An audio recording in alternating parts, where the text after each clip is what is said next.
Some of our most beloved Christmas traditions, those beautiful multi-pointed stars, the really intricate nativity scenes, they actually come from a group with a history that is way more radical and revolutionary than you might imagine. So in this explainer, we're going to uncover the story of the oldest Protestants you've probably never heard of. So let's just dive right in with a question that might totally flip what you learned in history class on its head. What if the Protestant Reformation actually started before the Reformation? Well, the answer to that question lies with a group called the Moravians. They're often called the standard bearers of Protestantism, and in the next few minutes, we're going to see exactly why. To really get who they are, we have to rewind the clock.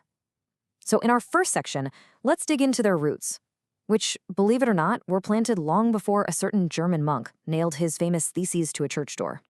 See, this story doesn't begin in Germany with Martin Luther. It starts in Bohemia, that's in the modern-day Czech Republic, with a preacher and educator named John Huss. Now, more than a century before Luther, Huss was teaching this really radical idea that the Bible's authority was supreme, even over the church itself. And for that belief, he was executed as a heretic in 1415. Okay, now look at this timeline, because this is where things get really interesting. Huss is martyred in 1415, but his followers, they don't just give up and go home. They organize. By 1457, they've officially founded the Unitas Fratrum, or the Unity of Brethren, which we now call the Moravian Church. Now look at that last date, 1517. That's when Luther kicks off his movement. That is a huge gap. So, what does that gap mean? It means that for 60 years, that's right, 60, before Martin Luther even enters the scene, the Moravians were already an organized Protestant church, living out the very principles that would later define the whole Reformation. But, being first wasn't their only claim to fame. Not by a long shot. As we're about to see, this pioneering spirit popped up in pretty much everything they did. Their legacy of firsts it's truly remarkable. They were the first Protestant church to make missions a church-wide enterprise, starting way back in 1732. They were absolute trailblazers in modern education, thanks to people like John Amos Comenius. And get this, way back in 1457, they organized their church with democratic principles. Members actually elected their leaders. Now, in an age of kings and popes and absolute rule, the idea of a common person having a vote was not just unusual, it was completely revolutionary. Let's just dig into that mission work for a second, because the story behind it is pretty amazing. It all started with a childhood pact made by a young nobleman, Count Zinzendorf, and his buddies. They called it the Order of the Mustard Seed.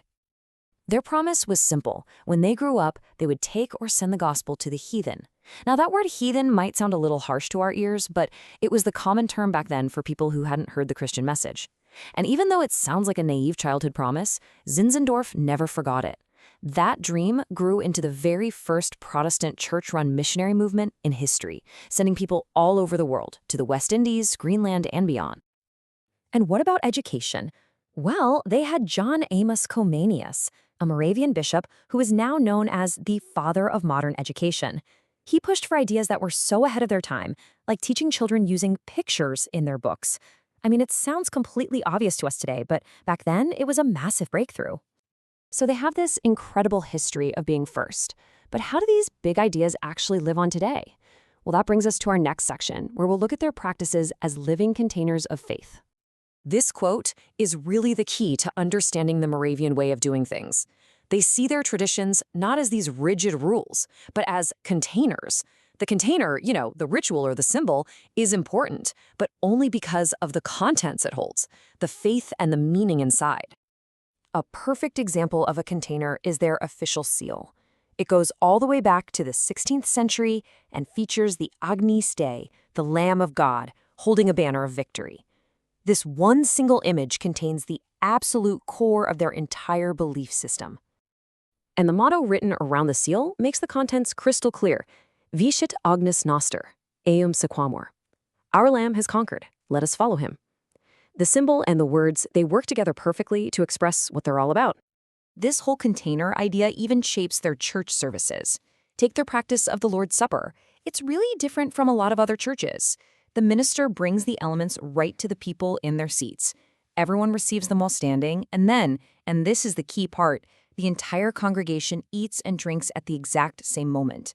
The form of the service, the container, is designed to powerfully reinforce the content, this idea that they are one unified body where no one is more important than anyone else.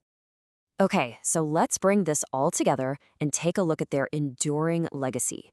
How do we sum up this group of, well, quiet revolutionaries? A really great way to understand their identity is to just look at their two official names.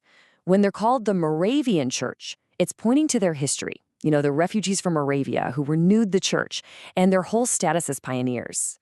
But when they use their original name, Unitas Fratrum, it highlights the content inside that container, their core belief in the unity of brethren, this idea of a global Christian brotherhood.